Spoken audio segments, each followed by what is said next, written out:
चुनावी विश्लेषण के इस विशेष एपिसोड में आपका स्वागत है। नमस्कार, मैं हूं अजीत आनंद और आप देख रहे हैं यंग भारत बिहार झारखंड।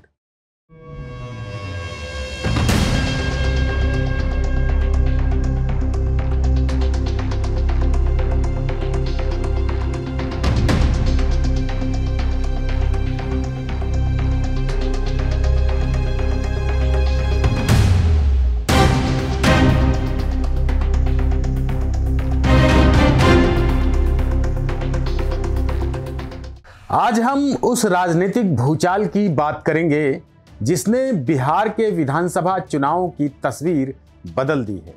यह कहानी है चुनावी रणनीतिकार से नेता बने प्रशांत किशोर और उनकी पार्टी जनसुराज की। पीके ने एनडीए और महागठबंधन के 30 बड़े नेताओं का रास्ता रोका।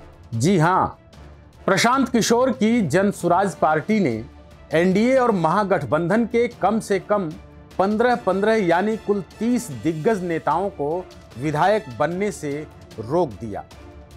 जनसुराज, जिसने अपना खाता तक नहीं खोला, लेकिन उसका प्रभाव इतना गहरा था कि उसने बिहार की राजनीति के दो सबसे बड़े गठबंधनों को गहरी चोट पहुंचाई। जनसुराज के उम्मीदवारों को मिले वोट हार जीत के अंतर से कहीं ज्यादा थे। यह साफ बताता है कि जनसुराज सीधे तौर पर उन सीटों पर किंग मेकर ना सही, लेकिन गेम चेंजर जरूर साबित हुई। आइए विस्तार से जानते हैं कि वह कौन कौन सी सीटें थीं और कैसे जनसुराज इन बड़े नेताओं की हार का कारण बनी। तो सबसे पहले हम बात करते हैं महागठबंधन की, विशेषकर राष्ट्रीय जनता दल राजद और जनता दल यूनाइटेड की, जिन्हें जनसुराज से सबसे बड़ा नुकसान हुआ। तो आइए जानते हैं राजद की हार में जनसुराज की भूमिका। एक रिपोर्ट के अनुसार 7 सीटें ऐसी थीं जहां राजद के उम्मीदवार जनसुराज की वजह से चुनाव हार गए।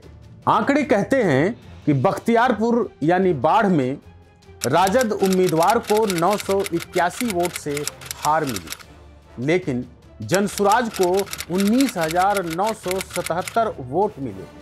यह अंतर जनसुराज के वोट से कहीं ज्यादा था। इसी तरह घोसी में राजद के नेता को 7,095 वोट के बड़े अंतर से हार मिली, जबकि जनसुराज को 10,553 वोट मिले। लौरिया में राजद सिर्फ 3,767 वोट से हारा, लेकिन जनसुराज ने 6,190 वोट काटकर जीत को दूर कर दिया। इसी तरह अन्य सीटें कटैया, हरसिद्धि, चेरिया, बापूधाम, राजेपुर और बाढ़ पर भी कहानी यही रही। इन 7 सीटों पर राजद के उम्मीदवारों की हार का मुख्य कारण जनसुराज को मिले 1,20,000 से ज्यादा वोट थे। अब हम बात करते हैं जनता दल यूनाइटेड यानी जदयू की। जदयू की हार में जनसुराज की भूमिका पर जो हमारी रिपोर्ट है उसके मुताबिक महागठबंधन में जदयू को भी 4 सीटों पर भारी नुकसान हुआ।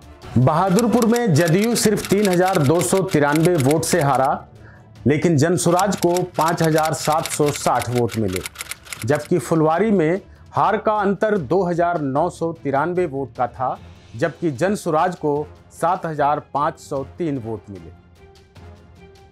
इसी तरह अन्य सीटें मकामा और टिकारी पर भी जनसुराज ने 10,281 और 13,450 वोट लेकर सीधे तौर पर जदयू के बड़े नेताओं को विधानसभा पहुंचने से रोक दिया। इसी तरह देखा जाए तो महागठबंधन की कुल 11 प्रमुख सीटों पर जनसुराज ने निर्णायक रूप से हार जीत का समीकरण बदला, जिससे उनके कई दिग्गज नेता चुनाव हार गए। अब हम बात करते हैं एनडीए की, भाजपा और लोजपा आर की। जनसुराज के कारण इनको कई सीटों पर बड़ा झटका लगा। एक रिपोर्ट के अनुसार 7 सीटें ऐसी थीं जहां भाजपा के उम्मीदवार जनसुराज की वजह से चुनाव हार गए। चांदपुरिया विधानसभा में भाजपा सिर्फ 602 वोट के मामूली अंतर से हार गई, लेकिन जनसुराज को 37,172 वोट मिले। यह सबसे बड़ा अंतर है जहां जनसुराज ने भाजपा को सबसे ज़्यादा नुकसान पहुंचाया।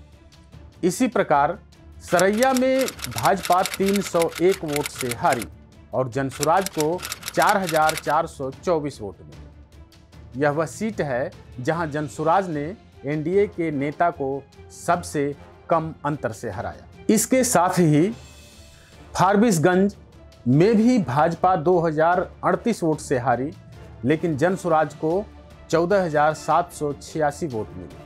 और अन्य सीटें जो कारकाट, गोह समेत कई अन्य सीटों पर भी जनसुराज को हजारों वोट मिले, जो सीधे तौर पर भाजपा के बड़े नेताओं की चुनावी रणनीति को विफल कर दिया। ऐसे ही लोक जनशक्ति पार्टी रामविलास को भी 3 सीटों पर जनसुराज के कारण हार का सामना करना पड़ा।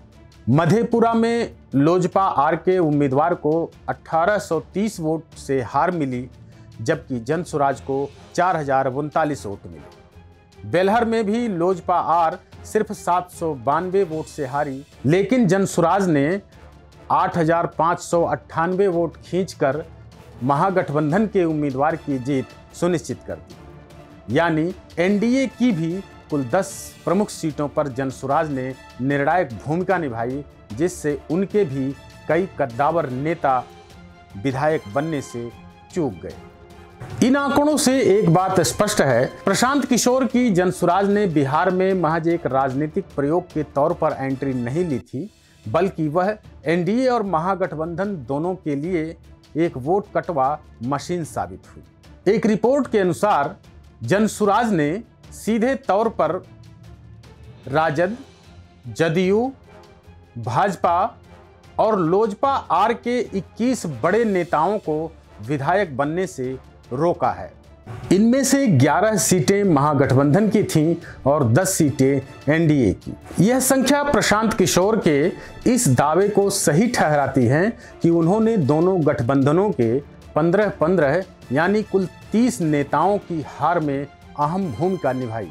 इन सब के साथ यह भी बहुत बड़ा सच है, यदि जनसुराज ये वोट नहीं काटती तो चुनावी नतीजे और विधानसभा की तस्वीर आज कुछ और ही होती। भले ही जनसुराज खुद चुनाव नहीं जीत पाई, लेकिन उसने दिखाया कि बिहार की राजनीति में तीसरा मोर्चा अब सिर्फ कागजी दावा नहीं है। यह आने वाले चुनावों के लिए एक गंभीर संकेत है कि अब किसी भी पार्टी को जनसुराज को हल्के में नहीं लेना चाहिए। तो ये था प्रशांत किशोर की जनसुराज का बिहार चुनाव में अदृश्य प्रभाव। ऐसे ही गहन विश्लेषण के लिए जुड़े रहिए हमारे साथ। फिर मिलेंगे। नमस्कार।